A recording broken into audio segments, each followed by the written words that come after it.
There are chefs who cook for reviews, there are chefs who cook for survival, and there are chefs who cook because they are trying to preserve something before it disappears. Today, my guest is Chef Lance McWhorter, a man who lived several lives before becoming the chef and owner of Heritage East and Culture ETX. He served in the United States Army and Navy. He worked as a firefighter and EMT, and later, he worked in high threat environments all over the world where the pressure was constant, discipline was not optional, and the consequences were absolutely real. But what happens when someone steps out of that world and comes back to civilian life? What happens when the adrenaline stops? When the mission changes? When survival is no longer the goal? For Chef Lance, the next chapter wasn't just about finding a career, it was about rebuilding purpose. That path eventually led him into the kitchen, where the pressure looked different, but still demanding leadership, control, endurance, and sacrifice. His current mission is not built around conflict, it's built around memory. He's telling the story of East Texas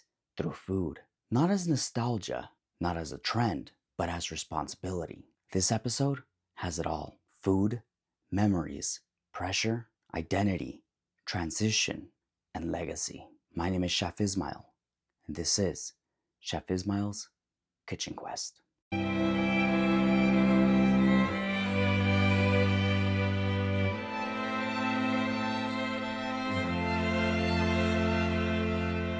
Well, Chef, thank you so much for joining me today. Yeah, for It's an sure. Glad to honor be to here. have you on. So, no, it's a complete honor to have you on. I appreciate you being on here, and thank you for your service as well. And My yeah, pleasure. so Chef, I want to get right into it. Um, I want to know because you're you're someone who carries a heavy responsibility when it comes down to ancestry, your heritage. Hmm. And it was quite evident when you sent over to me the your memoir, Seeds, and I Hmm. think it was a very, very insightful read. Um, so my question is, when you put your ancestry on a plate, do you feel pride, pressure, or do you feel mostly it's a responsibility for you to be carrying on? I think it's all of them. Being a white Southern dude. When I look back on my ancestry, I can see there was a lot of issues back then that are still present to this day. And I look at the way that I was raised, and um, I look upon that with responsibility uh, to change that. To right a lot of wrongs without being some sort of knight in shining armor trying to fight other people's battles for them, but being respectful of them, and just recognizing. I mean, I think that the first step in solving any problem is I wrote about a lot of those problems in Seeds. Is recognizing that there is a problem, and identifying it and seeing where it came from. In this case, it's fairly sensitive topics. The history of our food, where it came from. What hands were the ones that brought those seeds, to East Texas, grew them, cooked them. Um, Recipes that were passed down from my great grandmothers to my grandmother to myself, um, coming or being rooted in the African diaspora, and it was a lot of research that went into that, and it was a question um, that I had by just talking. I was transferring. I was basically killing the concept that I had in my restaurant for 5 years, and I was reinventing it as an upscale kind of modern take on East Texas food, on my grandparents' food, and ingredients. And researching those ingredients came after a lot of my Dallas chef friends were like, what's East Texas food? And I'm like, it's like soul food meets Cajun, but kind of not, and so the more I got asked that question, the more I felt that I needed to research it and really have an answer that I could give people as to what that cuisine did, and that took me to watching, reading books, watching documentaries, High on the Hog. was a fantastic one with Dr. Jessica Harris and um, what's his name, Steven Satterfield.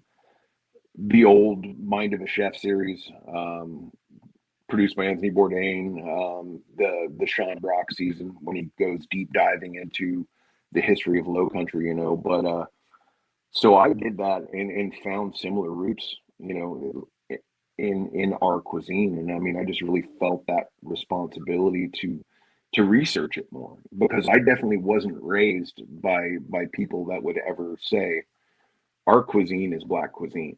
They would never say that. That was we were I wasn't raised by those kinds of people.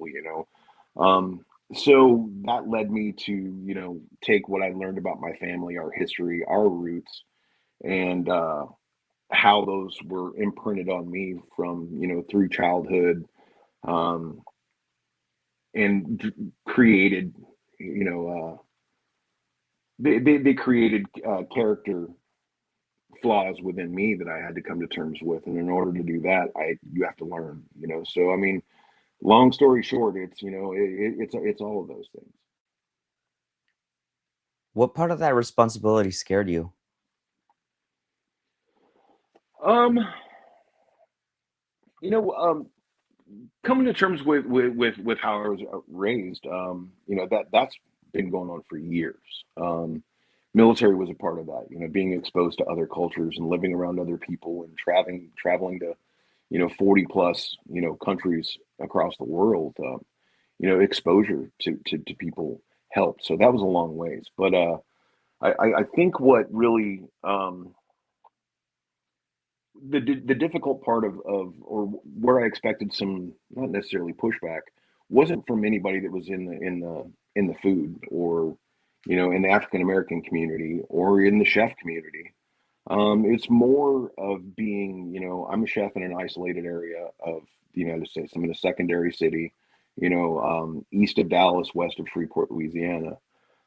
So seeing how people would react when I put on my menu, in the description of our story and say that this is, you know, um, I'm not cooking black food, but what I'm doing is I'm paying homage to that history. I'm acknowledging that that is in fact where our food came from. So I almost expected, some pushback, more from guests and more from people that would be visiting the restaurant and couldn't dare to think of, you know, okra or collard greens or something like that being um, having their roots in enslaved Africans. And I've found the exact opposite to be true. I've never had anybody say anything negative about that being written on there. I've had people walk up and thank me for the things that I say and the discussions that I have. I've actually opened up a lot of conversations between, what was a historically segregated city, late, far after the civil rights movement. It seems like it opened up a broader conversation, to where I have more in-depth conversations with people about that history. And that's exactly what the purpose of me writing that essay Seeds was just to open up that conversation. Yeah. So you definitely did integrate history with food, and it's something that I don't know how to explain it to you, but the way you when I as I was reading Seeds and um and then looking at your food, um I could see how you meshed both things together really, really well, and Thank you. the intention was definitely there. And most chefs who not most chefs, I don't want to say that. I want to say I want to say this right. I think that a lot of chefs who want to bring culture and their heritage into their cuisine don't really understand as much as they think they do. Hmm. I don't know if I'm gonna clip that out. No, it's a Uh, good question. I mean, or it's a good observation. because it's not natural for a chef, for somebody that's creative in this space, in this at the pass or on the stove or eventually on the table in front of somebody. Um, our scope and our vision is usually narrowed to that, So, and I think that may be the effect of that may be what you're noticing is that winds up that identity, or that history never quite makes it to the guest, and that's and what that takes is it takes, it's not a passion thing, it's not a creativity thing, it's not an artistic thing, it's not a technical thing, it's an educational thing, and it's literally, um, learning has been, I had an eighth grade education. It's like I was a homeless kid. Like, I had a really rough go at school, so I was not educated for much of my life, and so that drove to me as an adult to love to learn. I love to read. I love to study. I love to research. Um, it became something that I really love to do, and I don't think that a lot of people have that desire to really jump in and learn something. They could be passionate about it, but that doesn't necessarily mean that they're knowledgeable about it. So I think when you combine passion and knowledge, um, into something that's creative, whether it be art or sculpture or a plate of food, um, if the knowledge is there, it'll make it. And that is, and I don't think I ever learned that until I decided to write that essay. I'm completely amateur historian. Like, I love learning about things. And that question, what is East Texas cuisine, is what led me to learn. And I don't think that most people ever had the chance to do that or take the opportunity to do it. It's like I was kicking off a cuisine that nobody had ever heard of before and still haven't heard of. East Texas cuisine, it's sure, it's a thing to me, to my family, but it's never anything that's made it into the culinary mainstream, and it should, and my desire to shift gears in my successful restaurant and start off on a completely new tangent was me really wanting to bring that food to them, not necessarily the story. The story changed, 3, 4, 5 months after I opened it, and I was probably, in those first few months of Heritage East, I was probably one of those people that when you came and ate there in those early days, that story wasn't landing on the plate. It's and now it does. It's progressed to that. So no, I think that's a great observation. So what is it that people outside of East Texas, like myself, what do you think is it that we would misunderstand about the food, the people in the land? A lot of people think of Texas and see that, that desert, or they see the hill country with the scrub oaks, or they see, the Blackland Prairie that's around Dallas with the mesquite trees and just kind of arid. Um, it get, a little swampy down around the Houston area with the canals and the beach. Nobody can ever picture East Texas, and it's this, this patch. It's east of all the major corridors that people drive through. I-35, I-45, and I-10. Um, it's in this area that maybe some people drive through going from Dallas to Shreveport or vice versa on Interstate 20, and you pass through it, and Interstate 20 is hell. All the trucks, all the traffic, everything like that, and you blow through this section that's these beautiful, beautiful, huge pine trees. Um, and you just blow right through it. All of the cities are set back off of the highway, which is really strange, And I think that's what causes people just to blow right through and never even notice it. So out here, it's very green, it's very lush, it's very humid. Said the beautiful trees. We've got lakes that are just absolutely incredible if you love to get out in the water or fish like I do. Um, it's gorgeous. It rains a lot out here. It rains significantly more than anywhere else in Texas. The soil is great. The growth is great. The being able to cultivate it and raise cattle and lambs and chickens and garden and grow. That's just always been a part of life out here, when it really wasn't all that viable in a lot of other places. Um, which is probably what made this area as attractive to the pre-antebellum era plantation type people, was its nearby access to Shreveport and the port town of Jefferson, and just the climate and the soil and everything. So that's a big part about the area. The food is, I mean, nobody knows where we're at, so nobody knows the food. It's one of those little hidden gems. It's with Sean Brock. Nobody knew what Low Country was. But so discovering it like he did, and actually having that example is what kind of sent me down the rabbit hole. Was my first answer of going, how do I explain this cuisine to people? What's the closest thing to it? The closest thing to it is Low Country, which blew my mind. I was just like, man, that doesn't make a lot of sense. And then I started researching and I started reading, and I understood why it made sense. And it was that slave trade that went from Charleston to New Orleans, up the Mississippi into the Red River, and then all the way up into Shreveport and Jefferson, Texas. So getting that food out to people is kind of what I want to do, and the storytelling. Hopefully some people trip across it. We're trying to figure out how to get that story out there, other than me just rambling about it, because it's a cool story. We're trying to make that essay into a short documentary, to where we can actually go out and visit with people and sit down and eat with them, and visit farms and ranches, and talk with the people that have been involved in this. Since I wrote that, I've met three different ancestors of that plantation owner that I wrote about, Irwin, which is the street that my restaurant was on, or is on.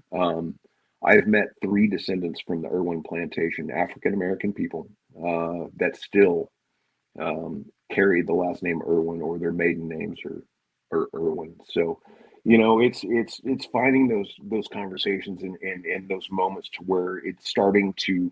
Right now, I'm working on creating an audience, and the restaurant and the food is just part of that.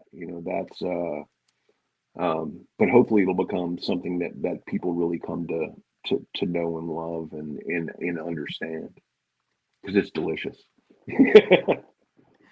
No, I really like that idea, the documentary side, and sitting down and having a meal and actually discussing it. Mhm. So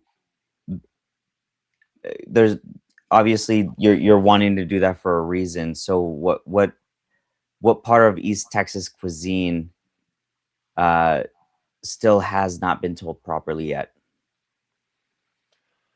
Um, I think for us out here, it's just the origin is the big story. I mean, of course, African American people in East Texas, they know where their food came from, but a lot of us that were raised as grandma's food, we did not. So being able to discover that, to me, is not important in like an aha or an I gotcha moment.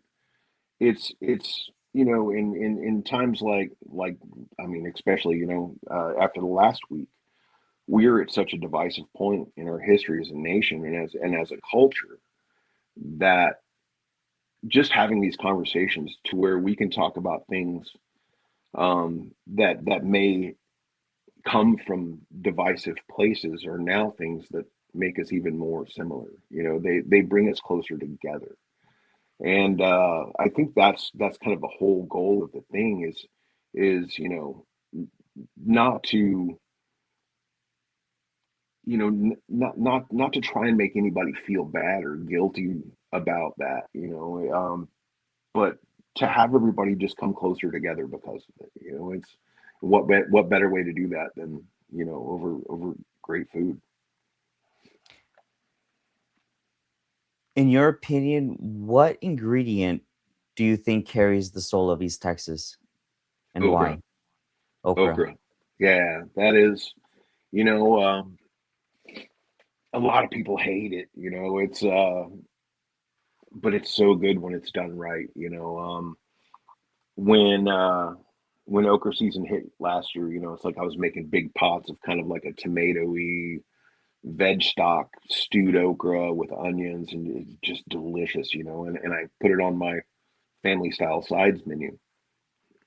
Almost nobody ordered it, like ever. I was just like, dude, like what is going on? Um, so one day I'm just like, man, I've had it. So I have these like little honey pot ceramic bowls, like a little soup bowl.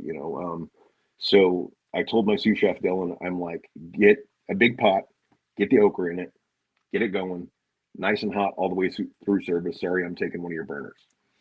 And so every single table, when their entrees went out, we would ladle that little bowl full of that stewed okra, and it would just go to the table. And they were just like, well, "You're just going to give it away?" I'm like, "Yeah, it's okra. It's not that expensive. It's just kind of one of those. I don't feel like people are understanding how important this vegetable is to me. It's not just an afterthought that it's there on the side menu dish. It's that's like my core food. That's my core memory of food is okra. Um, so we just started giving it away, and I asked the servers, I'm like, well, what everybody think? They're loving it. My dishwasher, he even told me, he's like, chef, he goes, every one of those comes back empty. So I'm like, it's not that people don't like okra. They don't like the idea of okra, and I mean, personally, of course, I find that kind of offensive, but, being a huge fan of okra, but I mean, it is what it is. It's just not something that most people go for. But when you give it to them and it's made with love and it's given as a gift, um, does that change the flavor of it? No, but maybe it does. Maybe that's the gift. Maybe that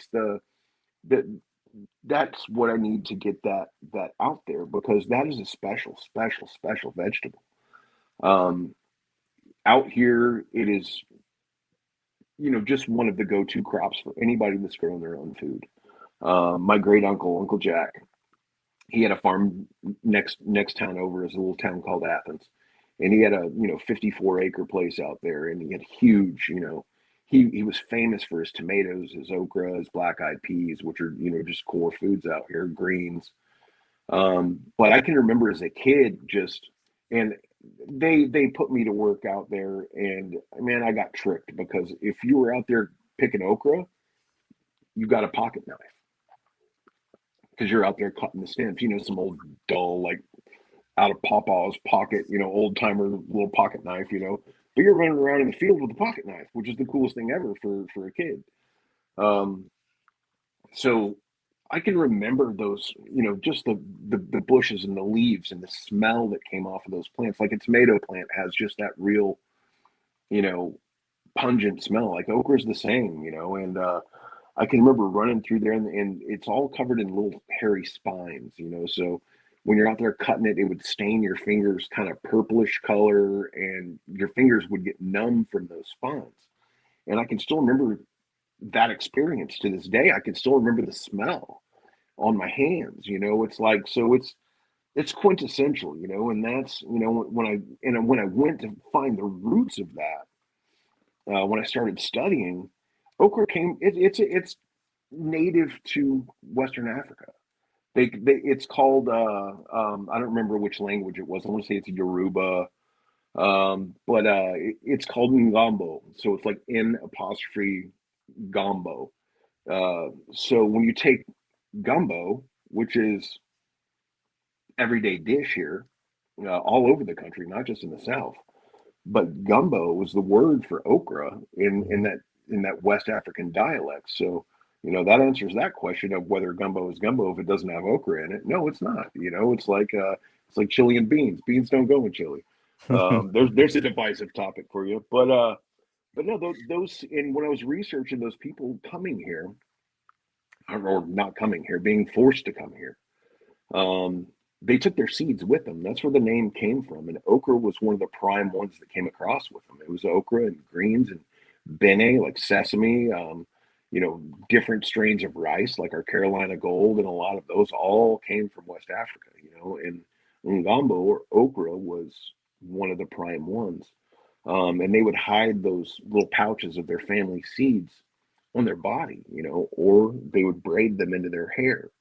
And that's how they brought those seeds with them, and they made it all the way here. And that's fascinating. That is for me to, and I wrote about this in the essay, is, if somebody was coming to take me, a rival faction or warring tribe or whoever, like, you got time to grab one thing.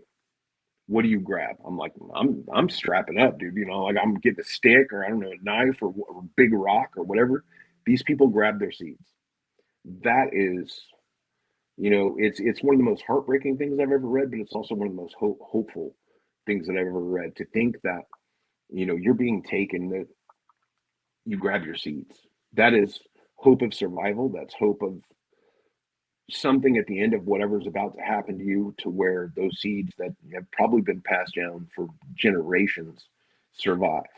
They will outlive you. They will go to your children. They will go to your grandchildren, no matter what hardships lie ahead. And they have. We still have them, and it's still just an integral part of our cuisine out here today. Yeah, no, I mean, okra is a it's a very rare ingredient here in California, at Hmm. least. I haven't really Oh yeah. seen it much. But when I do, um, no offense to you either, I don't really like touch it. Mainly because I mean it's kind of I don't want to say it's hard to cook, but if It's you don't hard know to how to cook cook well. it, Yeah. yeah, Yeah. it's if you don't know how to cook it, like the slimy texture to it. Hmm. So at the end of the day, it's just it's something that you really have to know how to work with, For sure. and I'm gonna admit I don't know how to work with it. Yeah. So It's just like anything else. yeah, It's like, I didn't know how to work with fatty duck or goose liver until I did either. Like mhm, that. It's just, it's one of those things that we grew up eating it out of necessity. It's what we grew. We ate okra, we ate black eyed peas, we ate tomatoes, we ate melons, we ate, all these things that we could grow, and then we'd have so much of it that, entire freezers would be packed full of, little quart bags full of all those things, and we'd eat them throughout the year. Or, my mama, my grandmother, she was big into canning and preserving, and so we were always canning. We were always, pickling things, or, jarring them up, and it's one of those things that okra kept so well, and it pickled so well, or you could use it so many different ways, that those preserved things would come back all the time. It's like, very rarely were we eating a meal, um, and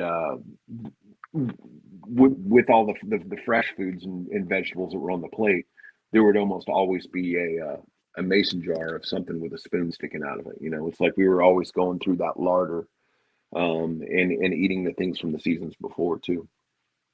yeah.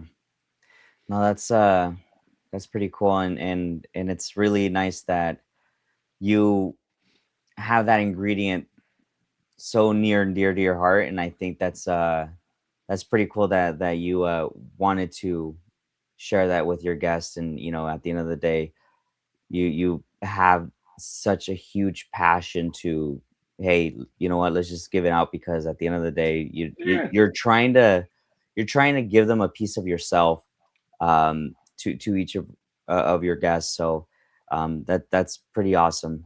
yeah, and it's just sharing, exactly like you said. It's a piece of the story that scares some people, and then when they eat it, I think it's just something that really ties it all together. They just go, so I mean, it's going to happen again this year. It's like, my okra plants are almost there. It was kind of a late season. It's still getting a few cold snaps, um, down here. I mean, right now we had a norther come in today that dropped the temperatures 20 degrees. So it's been a little slow in the garden, but they're going to come up. We're growing them just like my Uncle Jack did, and we'll pick them, and we'll have purple thumbs, and I will cook it for them, whether they like it or not. They are getting it, and If if nothing else, yes, feel obligated to eat it, because it's important. It's an important part of this cuisine. So before Heritage East, before Culture ETX, Hmm. there was a whole life before food. You served in the Army, the Hmm. Navy, Hmm. and later worked in a high threat environment. Hmm.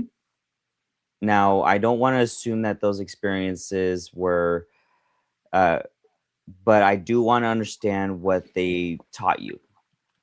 Um, so, without getting into anything that you don't want to discuss, Hmm. what did those environments teach you about fear, pressure, and leadership? Oh man, everything. That was, you said I was a wild kid. I was in trouble all the time. I was house hopping. I was, living on the streets. I was locked up as a kid. I mean, like it was a rough go.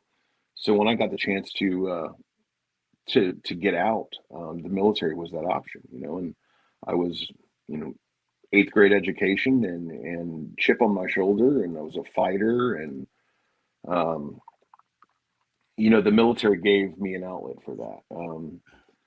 The the two branches deal was just a lot of people that get to know me realize that I just come up with wild ideas and then just do them, and somehow manage to kind of be successful at a lot of them. So it's how I've lived like 97 different lives. And I recommend that highly to people. Like follow your dreams. Like if you want to do something, just go do it. There's only thing holding you back is fear and error. But going into the military, and then after that, I went into the fire department until I got hurt, and retired.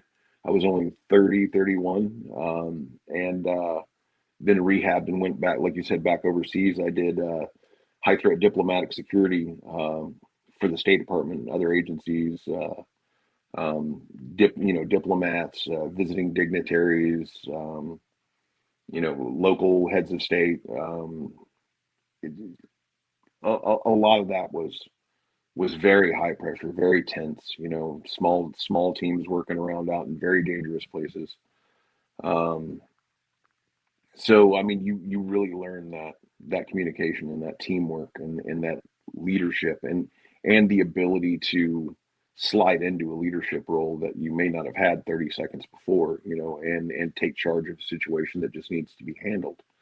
And I think that those things and those exposures, uh, to a lot of crazy things, just really helped more so, being a kid that went through all the crap I went through as a kid. It taught me confidence, and it gave me a presence of kind of a timid kid that had been not timid, but a kid that had been kind of shoved to the outskirts of society, and it gave me a place, it gave me a voice, and it gave me a presence that, when you walk into a room, people can look and go, that's the guy, and that's a very important thing to learn, in this industry. Uh, even as a line cook, is getting in and learning that place and learning that presence and learning to be able. Oh, I'm prepared. I can communicate. I can understand that something's wrong, and I can step in and I can save the day. Not necessarily from a hero perspective, but just for, the team has to accomplish the mission no matter what happens. So, that's one of the things that I try and teach a lot is to people just getting into it is, know the station to your right. Well, know your station inside and out. Know the station to your right, know the station to your left, and know the pass, and be able to demonstrate that you do know those things in a moment's notice at any given. It could be in the middle of the absolute, butt kicking on a Saturday night, and something goes down. So and so cuts themselves, or somebody gets a bad burn, and you step in to accomplish the mission. But you make yourself, a very invaluable asset to that restaurant, to its guests, to the rest of your team, and most importantly to your chef. So, I mean, there's a clear difference between pressure in the kitchen and pressure in real life, especially with what you were doing. Um, so what does pressure feel like when the consequences are life and death?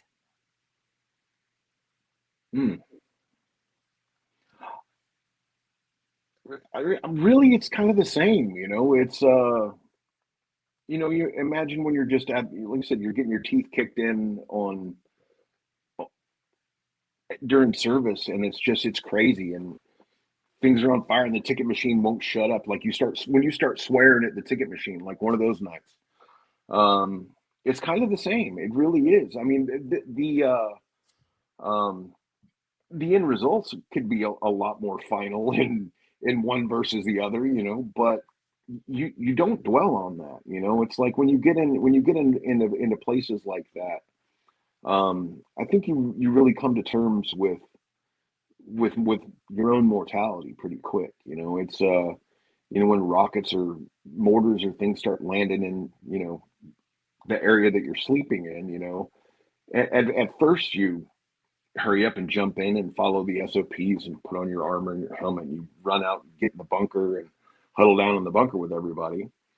After a while, you just roll over and go to sleep and go, didn't hit here, you know, like, you know, it didn't hit me. Like, I'm good. Why am I, if I get out and run, it could hit me on my way to the bunker, you know, like, so I think that, and that's one of the things that a lot of us, when we come back, we have such a hard time decompressing from, is that we've learned to deal with things in a manner that is not really it doesn't really jibe with civilian life. You know, it's we have a lot different sense of humor. We have a lot I don't know, we just process things differently.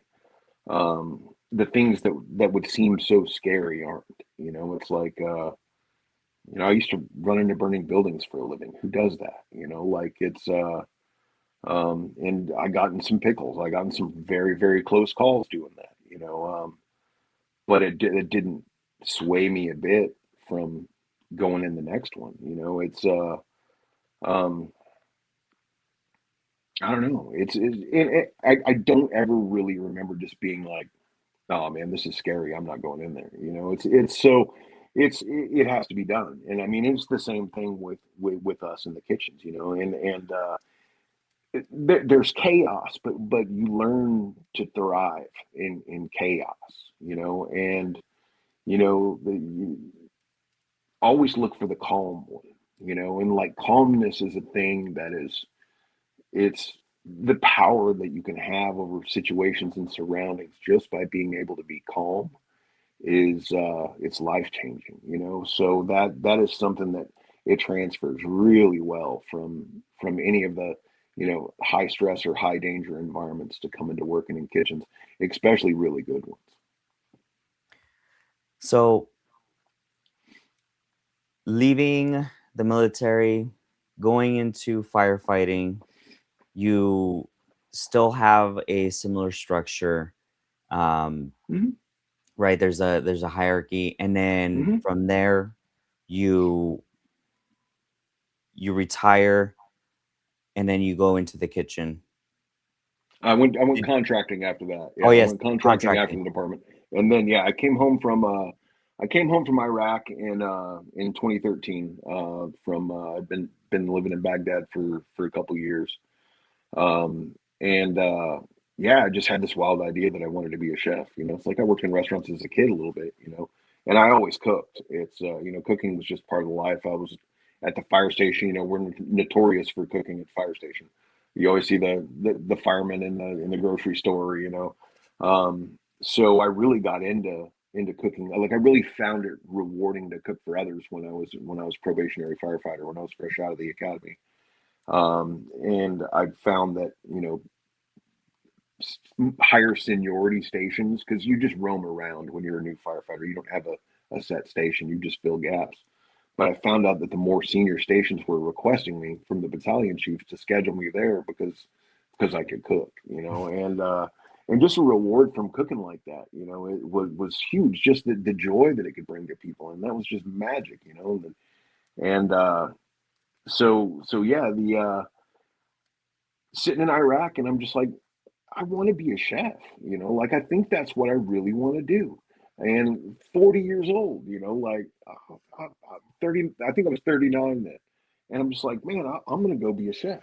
And everybody's like, dude, you're crazy. You already have gray in my beard, and people are like, you're crazy. Like, and I'm like, I don't care, like, see my previous statement on if you dream something, go do it. If you want to do it, go do it. What's worse that happens? You fail, like, or you don't like it, you get to go do something else.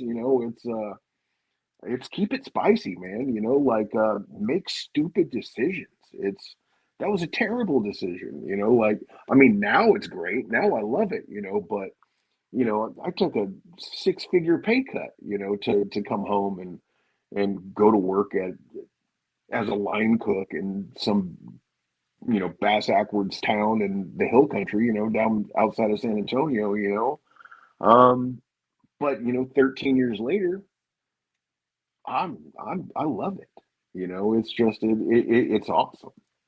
So tell me what that's like from going from Iraq to now working as a line cook. Well, I mean, it, it was difficult for a hot minute just because you're used to working with people that you can set your expectations a little bit higher. That they're trained as good as you. They had the same training that you did. They had to do the qualifications to even get on one of those contracts, which was, I think about a 40%, 30 or 40% pass rate just to get through the training. Um, so your expectations were a lot higher on what people can do. And years later, after I already had my own restaurant for a couple years, my wife looked at me one day, and this is when I was kind of going through in my formative. I'm not going to be a crazy chef anymore. Now I'm going to be a little. I'm going to learn to dial back in that calmness because I was getting a little aggro after opening my own place. And I think that as an industry, we've all started kind of going that way towards not going to be the screaming and the yelling and the berating and then just losing your mind over things. But my wife told me, she goes, Lance, you have to realize that none of these people are you. And I'm like, ding, I'm like, makes perfect sense. But that was probably the most difficult part was, because the first place that I got a line cook job at it was just like some family steakhouse, just podunk little family steakhouse. And I get in there and I'm around people that are not like me, but they are at the same time. They're kind of still the little misfit toys. It's just we were the misfit toys that went and signed up somewhere and got molded into, high functioning misfit toys, but it was tough. It was a thing, it was tough to realize that even at that entry level line cook position, that leadership and that mindset could carry over, and it could make things better, and it provided a way uh, to kind of bring people more into that realm that you're used to, and to go into a kitchen with, as a grown ass man, with years of leadership experience and things like that, it's like you quickly got, I mean, you have somebody like that walk into your kitchen and what do? Oh, that dude he's going places. I couldn't even cook yet. I mean, I could cook, but, I wasn't a, a well-heeled line cook by any means at the time. It's just, um, so I was learning to function in this environment. I was being thrust into leadership positions, and I still wasn't the best cook in the room, so I was having to learn how to be that too, because that's at the end of the day, that's the most important part to get it done. Is we all have to be able to do it. Unless you're going to be, I don't know, a clipboard holding guy at a hotel somewhere or something. So yeah, I mean, it was tough. It was tough to get used to that. Yeah, no, I mean, man, I can only imagine what that. I mean, if you brought that resume to me Hmm. and I look at it and I'm like, All right. I mean, I could only imagine how that interview went. Um, so I always used to tell people that I just bullied people until they'd give me the job. um, so we fast forward from being a line cook and now you own restaurants. Mhm. And I want to know what did you sacrifice that you thought would be worth sacrificing, but maybe it wasn't? As far as being an owner, man, I miss just being able to cook. That's or being, working as an exec for someone else or an exec sous or, even just as a line cook for someone else. It's like I miss just being able to cook. There's so much more to it, and when you're trying to own your own, or when you're owning your own place, it's like it's a lot like that. Those pressures we were talking about that have a lot more finality. Um, if outcomes don't go the right way, it's like now it's I've got this restaurant, which is amazing, and it's been going great. It's been almost 7 years. Um, Working on another, potentially working on another after that. But it's like I've got 20 people that work for me now. That's crazy, to think of the the responsibility of all those lives, all their families, their kids, their own health, their own mental well-being, their financial well-being.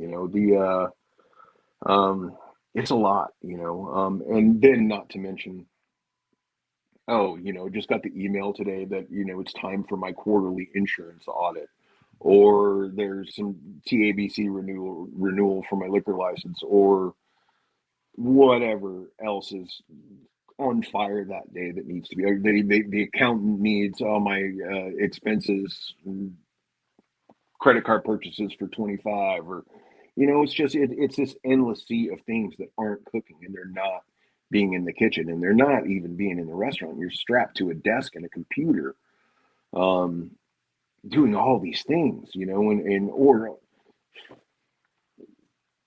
the construction on the square just messed up, when they were cutting, and the building settled a little bit, so now all the doors in my hallway don't open. So now I got to figure out, all right, how do I get the door that goes into my speakeasy bar, which is like a hidden janitor's closet entrance? Like that door opens 8 inches and then sticks to the floor. Like dinner's in 3 hours. Like, what do I do? Like, oh, knock the hinges out, get a saw, take a half inch off the bottom of the door. Bob's your uncle, Fanny's your aunt. Let's go. Or um, air conditioner that controls half the dining room is down because it's humid as hell. It's been raining, and it's up above the ceiling in the back, over the wine storage room, and the pan is full of water, so it shut everything out. So you're climbing up in chef whites, scooping water out so you can get it back down to where it'll kick on. I mean, it's all things that aren't cooking, man. It's frustrating. It's and but as soon as you hang your own shingle, it's over. I mean, it's just you are responsible for all those things, and all those people, and every single, with rising costs, and just inflation, and people being a little tighter with their spending, or tariffs, or whatever. The delivery couldn't get there today because of the construction. Like, it's all those things don't matter. It's to you, they can't matter. You have to figure out how to fix it, and you have to compensate for those additional expenses to make sure that your employees are taken care of. Because you pay them a little more than everybody else does. Because what we do is special. And you want that caliber of employee that's going to stay with you for 2, 3, 4 years, or maybe you put them in charge one day. So everything that you can do to take that financial burden off of yourself, um, you know, you have to do it. It's just, Yeah, the dishwasher's broke. All right, well, I guess I'm going to YouTube and learn how to replace an electrical relay in a washing machine. Did that. Um, I had to replace a condenser fan motor in the walk-in freezer. Never done that before. Thanks, YouTube. But it's just that's the pressure of owning it is crazy, and it's a lot more than I ever thought. And I work for some really great chef owners, uh, but I had the luxury of working for them and not seeing that. I would see when something would break, because I was always the guy, hey, I'll jump in, I'll help you fix it. I'm pretty handy. But it doesn't, the gravity of that and the accumulation that occurs with those things that go wrong every single day. Um, you don't see that when you're working on the line.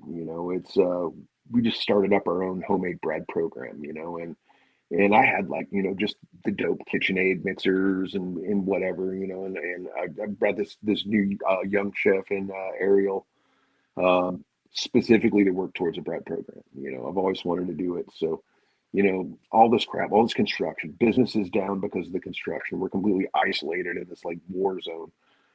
Chef, these mixers, they're just, we can't, so I spend, $1,100, $1,200 on a freaking mixer last Thursday, and then hauled it in and installed it and got it all. It's just it's always something. There's always a problem. I always tell people my name is Hey Chef. It's like Hey Chef. Like something bad coming after that. Yeah, no. So when as you as you I guess go through as you go through restaurant ownership, looking back at it, were you afraid to open up rest a restaurant, let alone two now? And what motivated you to do that? No, it's I was never afraid to do it. It's I was never even tentative about doing it. It's I mean that was it. I mean, and maybe that's where I get off base with some people is to me, if you're gonna go be if you're gonna go be a cook somewhere, what's the end goal? Like to me, it should be, I'm gonna go be a cook somewhere because I need to get the experience and the lessons and the know-how to cook my food for people someday in my place. To me that's logical. I mean, I know there's a lot of people that just work to work. That's and I don't hate on anybody for that, but I find that those are the people that don't last in quality kitchens. And I'm super lucky to have worked my way into working for some great restaurants before I opened my own, and learning that. So I mean, to me, there was never any fear. It's just I knew that was always the goal. So everything that I did and every move that I made was to reach that goal. So being thrust into leadership positions early on, I hadn't been cooking but for a couple of years when next thing you know I'm the guy, and I'm running the kitchen, and I'm just like, dude, like where you see like a lot of the Facebook groups and things like that, the chef group and the line cooks who hate their jobs and the whatever, about, oh yeah, I'm KM, 22 years old, like a couple years experience. It's like, okay, cool. Well, then what? Like, who are you going to learn from? Like, how are you going to get better? How are you ever going to blossom into the cook that you should become? And I think that's where a lot of people get trapped in this industry and see it as kind of dead end, is because they move up too fast. And I was pushed into that role. I was pushed in very early on because I could read a P&L, I could read a balance sheet, I could read, I could do inventory, I could do math. It's um, it's a trap. It's like that is a trap. If you are going to get in there and you have not gotten to the point of where you want to be, you should not be running the kitchen, or you shouldn't stay running that kitchen. It's do it for a bit. I mean, and that's when I got pushed into leadership roles. I wound up being the exec of a place. Then I moved out and I got an exec gig opening another restaurant. And that was like kind of the dream, man. Like, this is my food. I don't have any financial stake in the game, but I'm the boss, and I'm doing my thing. But I think, that was 10 years ago or 9 years ago. Um, and when that, didn't work, partner, owner, whatever issue, I said, you know what? I'm not going to be an executive chef anymore. I'm not going to be a sous chef. I want to go be a line cook. I want to go find people that are spectacular and just go learn from them for a while. So I went from being, an exec to back to being a line cook. I literally worked my way into getting stages and then interviews and getting the job at a couple of phenomenal places in Dallas, and that was probably the best, not probably, that was the best decision that I ever made for my career, was to go and seek that.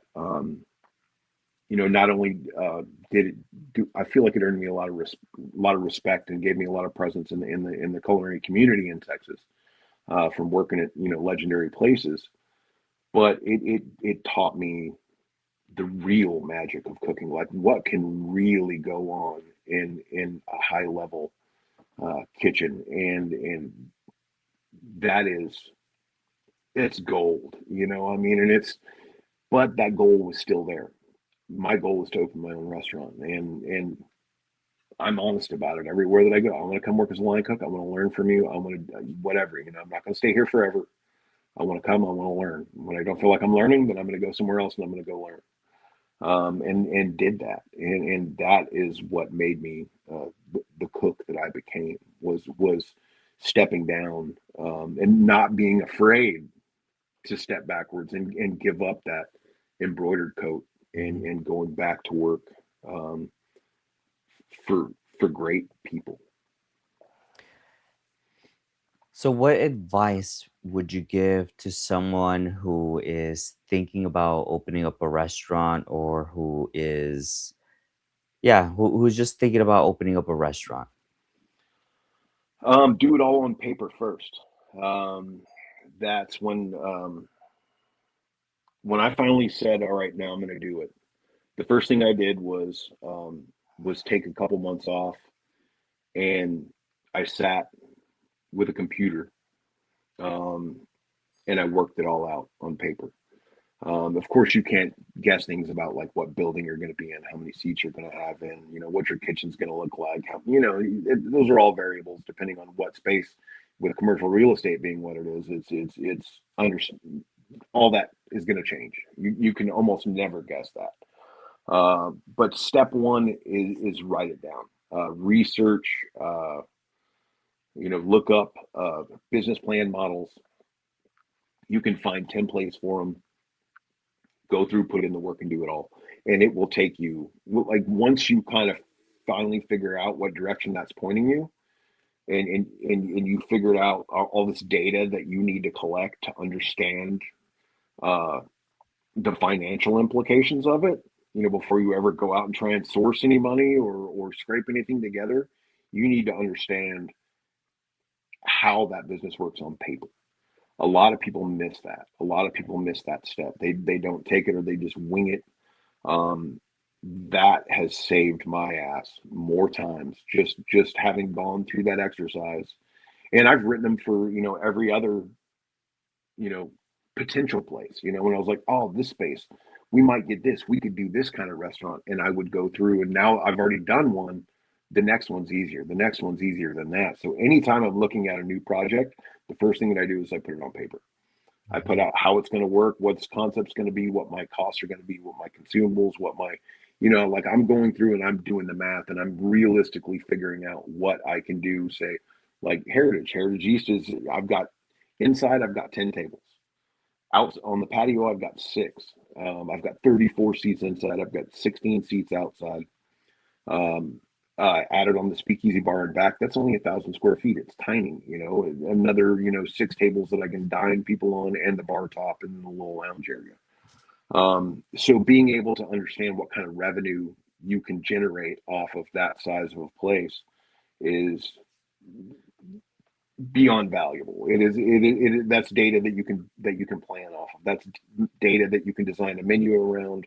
That's data that can tell you how much every single one of those chairs needs to generate you to keep your head above water, let alone getting to the point of making any money. It's like, understand. I mean, I know it sounds so lame and nerdy and boring, and just like, um, people get tired of hearing it, but it's just like you have to be able to do the nerd stuff too. It's like that may be even more important, than just how. I mean, what's the greatest song in the world?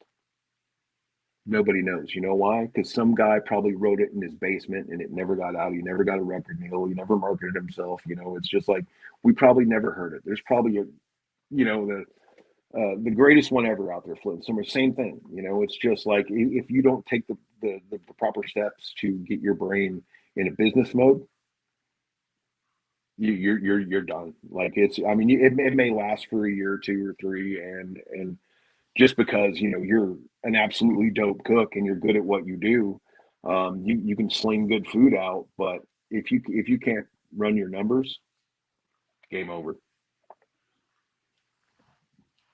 Yeah, I know. I think you said it perfectly at that point. It's the boring work Hmm. that needs to get done.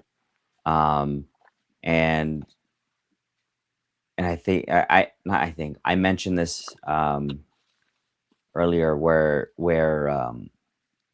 it's the it's the work that nobody sees where that counts, you Hmm. know? Um, and in this case, what you're mentioning it what you're mentioning is it can make or break the restaurant. And if you don't have it in paper and you don't have a plan, um, then yeah, it's definitely gonna be a difficult ride for you. Yeah. Um, Well, and just to add on to that, it's not just something that'll affect your restaurant. That's something that can potentially affect the rest of your career. right. That is something that the culinary world, especially at the upper level, it's very small. It's a very Yeah. small world. It's like you go around, you start working some of these food festivals and things, and you start realizing that you know everybody. It's we all know each other. Whether it be um, some guy cooking in Europe, or I mean, social media has made that community even tighter. We all see each other on these posts where we're actually talking about things that are important. Like, and there's a lot of social media channels like yours. I mean, that's one of the things that got us talking was your interviews, your posts, your 5 panel nuggets of wisdom that you share. And you go into the comments of those and you see these people talking. Um, so in the community that you've built your business in the region that you've built your business in, they still write about us in Dallas. That's they write about us in Shreveport. It's so if you come and you fail, it's not a secret, brother. Like Yeah. everybody knows it, and it's like those. So the next time that you're wanting to maybe, hey, I'm thinking about maybe doing a joint in Dallas, and you start talking with some developers, they're going, yeah, man, that sounds great. Yeah, well, we got some ideas. We'll get back to you here. The phone ain't ringing, like it's you gotta own that business side. Yeah. No, I definitely agree with you, and the whole social media aspect thing. You're right. Like the world has gotten a lot more tighter, especially in the Hmm. culinary world. If it wasn't for social media, I don't think you and I would have ever spoken, Hmm. and a lot of my guests internationally wouldn't have ever spoken as well. So you got to be grateful for social media for things like that as Yeah. well, too. You know? Well, yeah, as a line cook coming up, I mean, as somebody getting interested into it, somebody that's trying to work their way into one of those great restaurants, it's like it's all networking, man. Like it's all important, and that is all part of, uh, you know. like I just started one of those school channels, where I'm kind of teaching people how to become a great line cook, then how to become a sous room exec, then how to open your own place. In three different tiers. But one of those main things that I'm focusing on in that sous chef and executive chef level is teaching people that you yourself, you are an item. Like that is you are a product. No matter how much you may hate social media or you don't want to be a part of it, you have to. There's no choice. It is just that is where the world is at right now. And if you don't have that presence, then you don't have those opportunities that come along with it. It's I without a social media presence, I don't think that I would have ever gone to own my own place, at least not as quickly as I did, or get the invites to do like the food festivals or the cooking shows or go on Food Network or um, that wouldn't have happened. So that was my sous chef now, Dylan, and one of our baby chefs, Micah. Um, you know, that's I'm like, dude, you guys got to start. You have to. I don't care if you like it or not. Like your name's just Dylan on your page. I'm like, go change it. Go start posting about work. It's like I'm totally okay with you guys doing that. So it's like now my bartenders, they're running with it, man. Like they're doing social media videos of them prepping and live streaming while they're working on Saturday nights and shaking drinks, and and it's building. That is something like as a chef, you don't even have to be an owner, but just as a chef, building we're teachers. That's what we do. Our that's the primary function of us is to teach. When you get at the level of where you're running it, it's you're no longer on the pans. You should be able to be on pans, but you're not. You should be on the pass and you should be teaching people to emulate what you do. So um, that is building them uh, technically, but also you need to be able to teach these young cooks and other employees to build themselves. Every employee that comes to work with you should leave better than they were when they got there, and part of that is helping them develop that visibility, because I don't imagine that that's going to get any less important in the future, if you have some star cooks that can squeeze in, a rate my chives video in the middle of prep without it slowing them down, do it, man. Like that's nobody should not support that. It's just um, develop your people. Give them the tools to have an easier go at it than you did. Oh, that's awesome. So, chef, what's next for you? Oh, 53 years old. 54 is coming. I still got a lot of fight left in me. Hopefully new project is it's in the whatever phase when the general contractors and the subcontractors are all hammering out their thing. That one's going to be kind of a cool little cool project once it gets going. I mean, I'm looking at another one after that. I'm looking, may do a Dallas location. Um, I really miss that city, and it's only an hour and a half away, so it's easy to get there. Other than that, man, working really hard on that, on figuring out what it takes to make a short documentary. I got to do the podcast with Ed Porter, and he has a phenomenal podcast and also a great short film. So picked his brain a little bit about the production process.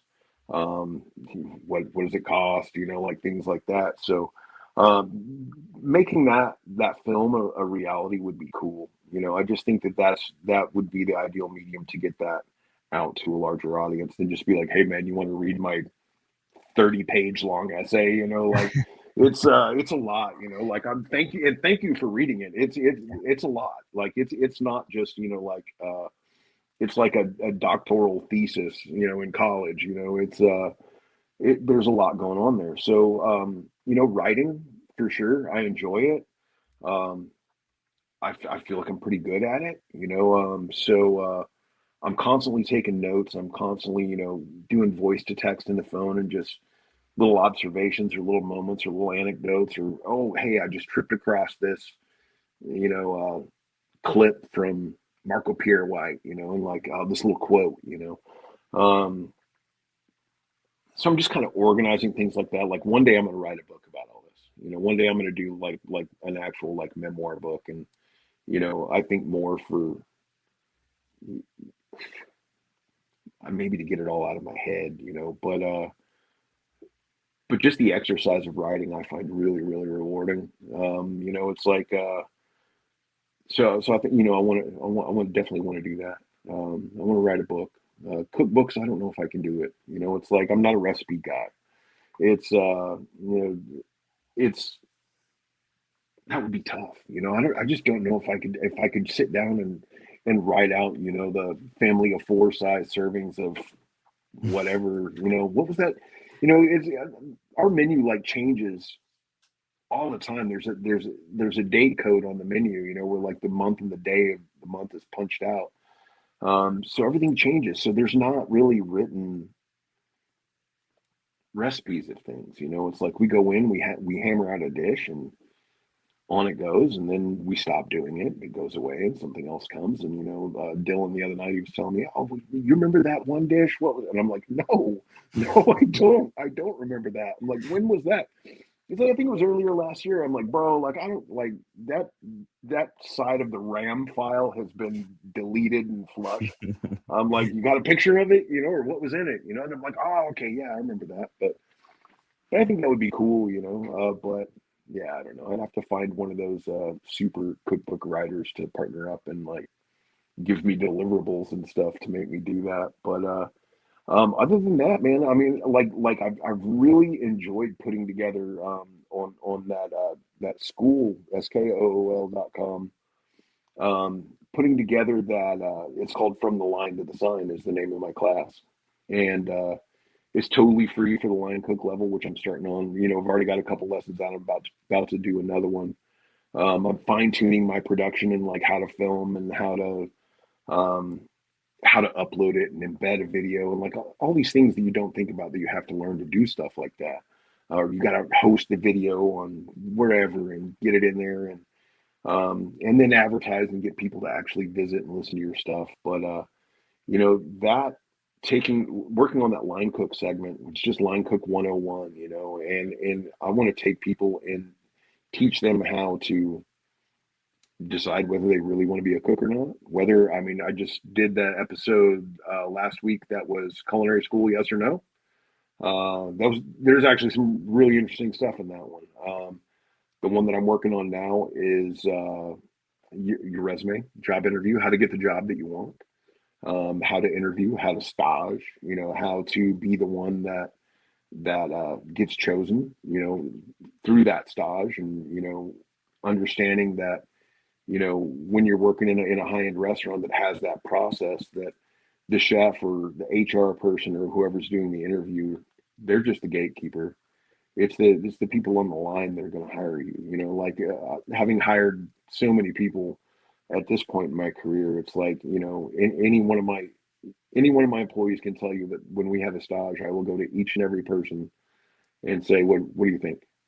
And that's the decision. That's it's. I'm not involved in that part. So teaching them how to prepare for things like that, and we'll go on. And I mean, it's not going to be like, "Hey, we're going to teach you how to make beurre monté today." You've got people that can teach you how to cook. Like, I don't want to teach you how to cook. I want to teach you how to succeed in kitchens like I was molded in. When I went to work for those people, and then take them into the next level when they're established cooks and they want to learn how to move up and then teach people how to open their own restaurant. So hopefully that it seems like a pretty cool platform. Hopefully it takes off in the culinary world. There's not a whole lot of activity on there right now around the culinary thing, outside of people talking about, hey, we're going to cook freaking squash today. Like so. Getting the word out about that I think would be cool because I just find that really rewarding. Just being able to teach and talk to people and share knowledge. Like I think that that's what's next for me is I want to become a really good teacher. Awesome. Well, Chef, I sincerely appreciate you taking the time to sit with me and speak with me. And Yeah, thank you so much for having me on, man. This has been great. It's an honor to be here. I mean, when I look at the list of people that you've had on, and having watched a lot of the interviews and all the segments, and it's fantastic to have the opportunity to be here, man. Small town chef in East Texas. I feel like I'm getting to sit down with some of the movers and the shakers, man. The people that have the good conversations. no, well, thank you, man. No, I really do appreciate your support on with the show. For sure. Um, and I did have one last question for you. No. If you could have three other chefs or people in the hospitality industry to be part of this podcast, who would they be? Mm, man, I should have known. I remember you asking this to people. Let's say I'm gonna go kind of regionally out here. I mean, there's nobody out where I live, but like kind of Dallas area. That's where the people that I really know well. I'm going to say Toby Archibald, um, New Zealand native. He is the chef and owner at Quarter Acre, which is a fantastic. They're now Michelin rated. Now that Michelin's here in the major cities, Toby is a fantastic chef. He's going to be my first guest in June. This dinner series that I'm hosting. It's kind of like a legacy dinner series where we're going to cook the foods of our grandmothers. Like the things that made an impact on us as children. And I'm really looking forward to seeing how his New Zealand style of cooking goes with mine. I think it's going to be a really good one. Um, who else? Let's do Richard Vanna, fantastic chef. He and I met when we competed. Do you remember Koshan 555, where it was a traveling tour that went around? It was the whole animal, whole pork. It was a big deal for years, but it ended in 2020 due to COVID. But he and I competed against each other in 2020 on COVID, and I beat him. But he's got a restaurant called Heritage Table, and I want to say he's in Frisco. I think it's Frisco. But really great chef, cool story. He's a worker, very talented. I would say Brent, but you've already had Brent on. Brent's the man. He's an absolute homie. Um, I'll give you one that's kind of an offshoot. He's an up and comer. He is somebody that used to work. I hired him on, God, years ago, and he was a really talented chef, a baby chef at the time. Um, but his name is Mike Stites. Mike is a really cool. He's a cool cat. He's worked hard. We fundamentally see eye to eye on a lot of different things, but I wound up you know kind of letting him go early on in his career, and it was something that kind of flipped a switch and ignited this passion in him that I think we could all see that he had, but he needed that push, and he's gone on to do some great things. He's gone on to work for some really great chefs. Um, and I think that he's somebody in the Dallas scene that you're going to be hearing a lot from here before too long. So yeah, Awesome. Chef, thank you so much. And again, thank you for your service. yeah, my pleasure. Thank you so much.